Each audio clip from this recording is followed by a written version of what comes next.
There are a ton of fantasy books out there to read, and not all of them can be amazingly well known. Today, we're going to talk about some that I think, and Zach thinks, are massively underrated. They're Mhm. great fantasy, but people don't talk about these nearly enough. See if you agree with us.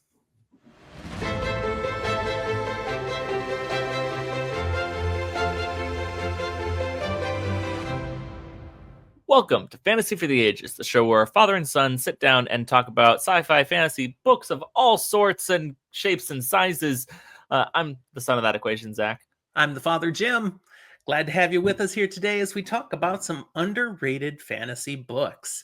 If you enjoy this episode, we sure hope you'll give us a like and subscribe to the channel if you haven't done so. We just want to share all this fun content with you. So, underrated, what are we talking about? These are Mhm. books that, in general, we believe are high quality fantasy books, either Absolutely. because we've read them already or others have read them and told us these are great, but we don't hear much about them.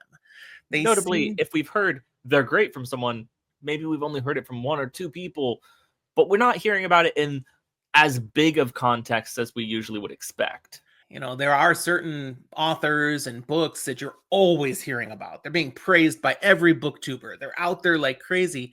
And these are ones that we have not heard as much. And we think from the little bit we have heard or our personal experience, they should be better touted. People should be proclaiming them from the mountaintops.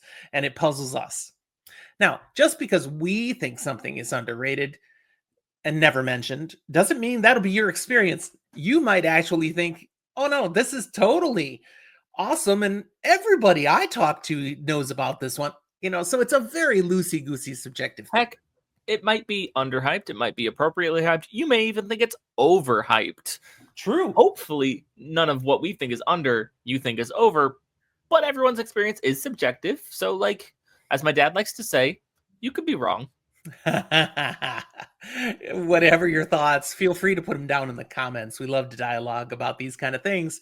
But the other thing we love to do is to highlight people's books. So that's what this episode is going to do today. It's going to put some books out there. It's going to give them some love. And if you've never heard of some of these, we'd encourage you to check them out. Yeah, see what's there. So I've got more than Zach does on our particular Correct. lists. So I'm going to start this off and we'll bounce back and forth. And when he runs out, I'll just finish up the list. But the first one I want to put out here, it's criminal that more people haven't discovered this yet. And that's The Tragedy of Sedaine by John Palladino. I'll agree with this. Yeah. I've still only read the first book. I haven't gone on further, but it is because of how little I hear about this, it's surprisingly good. Yeah, grim dark fantasy. The Trials of Ashmount is the first book. Buzzard's Bowl is a very worthy sequel that I think is better than the first book, and the first book was great. There is also recently a short story collection, Before the End, all short stories related to the series based on different characters that you've come to meet reading the first two books, but you really wouldn't have had to read those books to enjoy the short story collection. They stand on their own. And the third book will be coming soon, the conclusion to the trilogy. John's getting Woo! close to finishing it. The Trials of Ashmount has done pretty well in sales and it's very highly rated. Buzzard's Bowl, not as many people have noticed. It needs to get more attention. But all in all, this is a fantastic and award-winning series.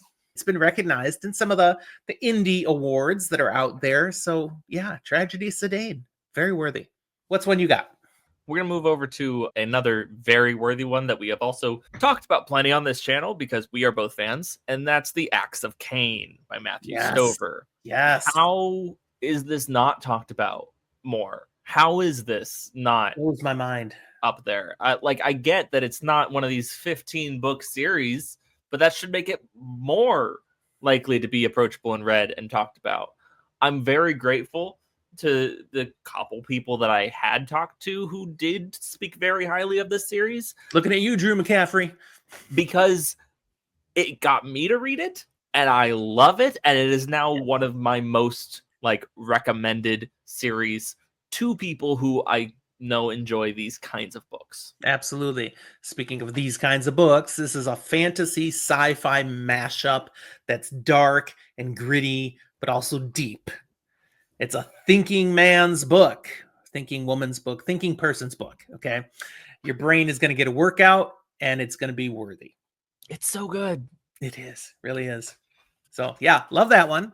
The next one I've got is one that's on my TBR. I haven't read it yet.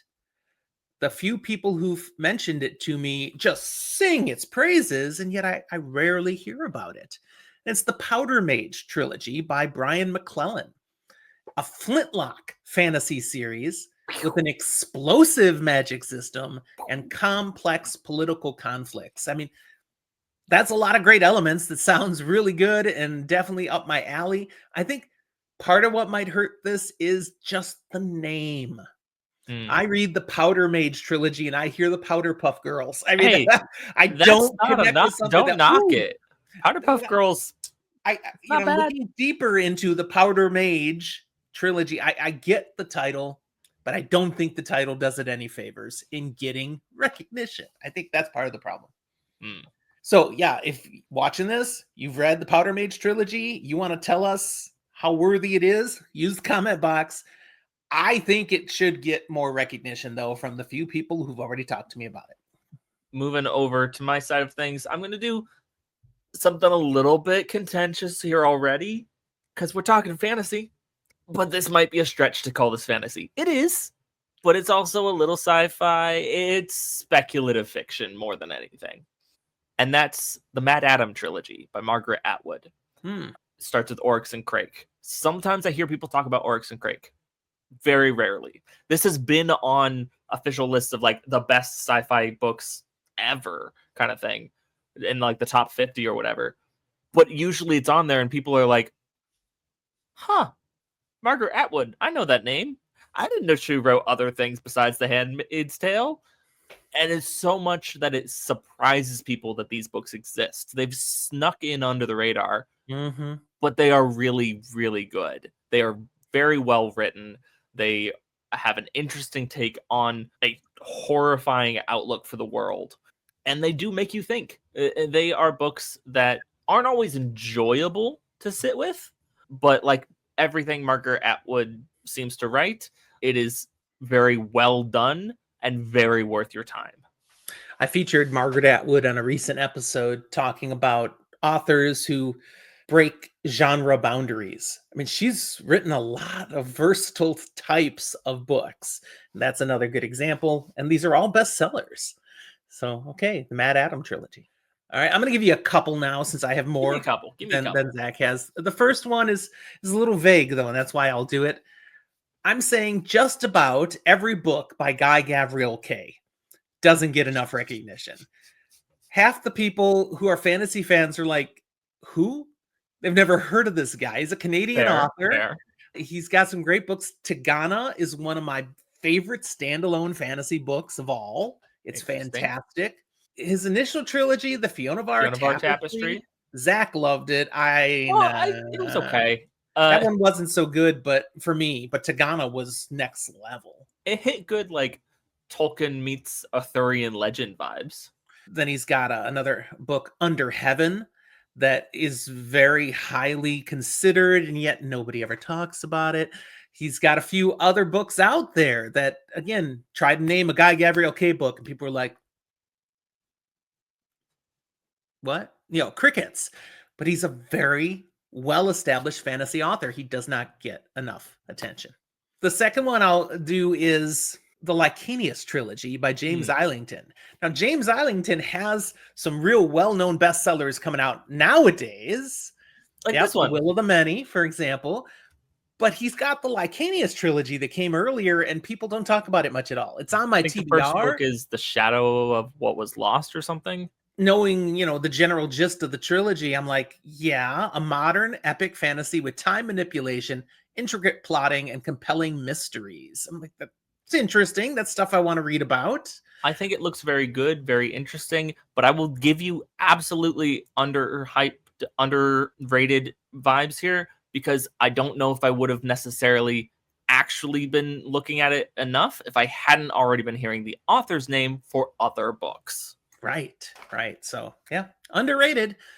Again, if you've read the Lycanius trilogy and you really love it, let us know. Confirm that it's underrated and we should be checking it out. All right, give us something else, Zach. The next thing I'm going to bring up, it feels kind of topical for me because it's close to what I'm reading right now. And I think hits a similar vibe as James Islington in that it's a series by a well-known and talked about author, but the lesser known of their stuff. This is the Night Angel trilogy. Brent Weeks is a great author. People love to rave about Lightbringer. People who do like Brent Weeks often have like Lightbringer as one of their top series, and they will go on and on about it. And I'm sitting here going, but what about the Night Angel trilogy? And they're like, what trilogy? He wrote other books? I'm like, yes, and they're very good. Which is funny because that's how we found him first. Yeah, okay. I don't hear many people talking about Night Angel. I don't hear many. I don't know if this is a situation of Night Angel being underrated or just being overshadowed by his other work, but it is not talked about enough considering I've very much enjoyed it. I will agree with that. All right, let me give you a couple more. The first one I haven't read yet. It's only been on my TBR a little while. I heard about it from one particular other content creator, and I've never heard about it from anyone else. And yet it looks terrific. The Books of Babel by Josiah Bancroft.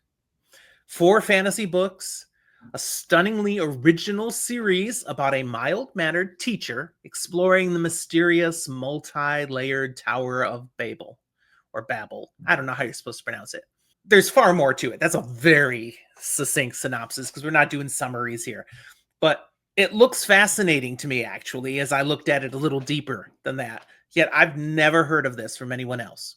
So why not?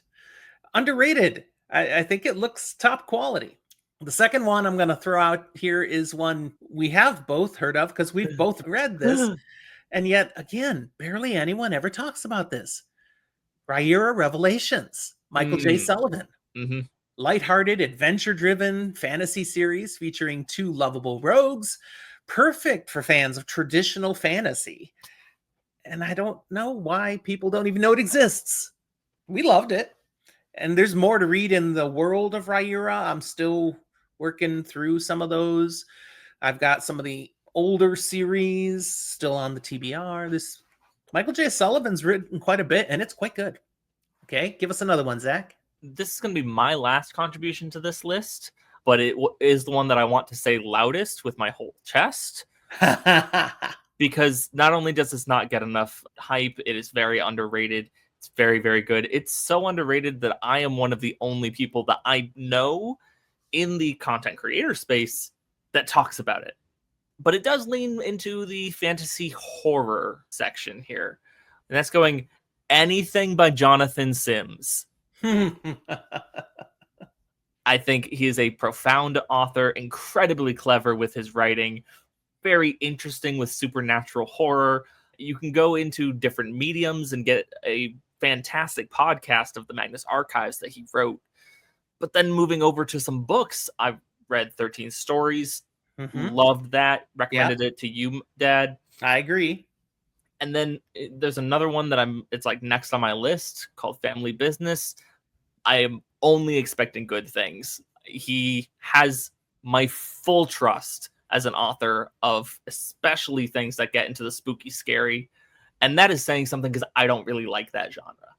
I need people to talk about this author more. Jonathan Sims. All right. Well, I have 3 left, and the first 2 I haven't read yet, so I'll go through pretty quick. The Black Company by Glenn Cook. Now, the problem with this one is it's most of it's old. Okay, we're going back to the 80s again. But it's quintessential grimdark fantasy, foundational to a lot of other things that came after it. It's about the lives of mercenaries in a morally ambiguous world, a little bit of sword and sorcery going on. I look forward to reading it. I feel bad I haven't yet because it's one of those big daddies that I just missed somewhere along the way. But because it's so old... It just felt weird hearing you talk about big daddies. I can't control what comes out of my mouth sometimes. Come on. But it's so much back there is foundational fantasy. People don't talk about it much anymore. Mm. So it's still everything I know about it deserves love, and people should be going back to read it if they didn't. The second is not something old. This is much newer. The Tide Trilogy by R.J. Barker. It's a critically acclaimed fantasy series Okay. known for its unique maritime setting, morally complex characters, and a richly imagined world.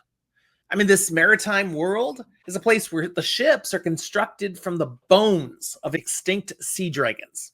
Okay, that's cool. I'm Right? sold. Right? So I'm like, yeah, but I haven't heard of this from anybody. I found this on my own and it looked really cool. It's on my TBR, but no one I know has talked about it. I really hope that's indicative of just being a cool find you found and not something that looks cool but flops. I mean, again, it's gotten some recognition, critical acclaim. You know, there are some people who apparently know about it and think it's really good, but no one I'm connected with has said a thing about it. Hmm. The last one is an indie book that I really enjoyed reading last year that I want to give some love to, and that's For a Few Days More by Z.B. Steele. Mm. Grimdark fantasy novel set in the lawless hinterlands, following Roth, a bodyguard with a dark past, and Cynthia, a bandit forging her future through bloodshed as they navigate their separate paths under the watchful eye of the relentless pursuer, Redcloak. It was just really fascinating, fun story, kind of a grimdark Western. And it had great tropes of both genres blended beautifully. Z.B. Steele has another book coming out soon that is totally different. I think it's sci-fi. Okay. But his writing style, I'm in. I'm going to read. I love this stuff. I hope I get a chance to review his next book because this first one was a blast. So if you haven't read For a Few Days More, go read that one. I mean, unless you hate grimdark, then don't read it. It's a waste of your time then. Yeah. But if you're open to grimdark, this was really good. Some creative aspects of this book, including some of the kills. Ooh. And it's not all that long. You'll enjoy the ride. So there you go. Books, series, authors that we think need some more love. So please give them more love. Yes, which usually means reading their books. At least try them. Yeah, if you have read some of these and you think we're wrong, tell us in the comment box and tell us why. You know, don't just put, that one was stupid. No, give us thoughtful dialogue. If you concur and we're on the right track with these being underrated, needing to be lifted up, say that too. We'd love to hear your thoughts either way. And if there are any other books that you also in the fantasy genre, wow, no one talks about this and it's incredible, I definitely would love to hear that. Yeah, those please are the do that. That's the things that get added to our TBR. Right. We're looking for new things to read all the time because, I'm going to run out of books soon. Ha ha. All right. That's all I got. You got anything else, Zach? Nope. That's where we'll leave you. Thanks for watching. We'll talk to you next time.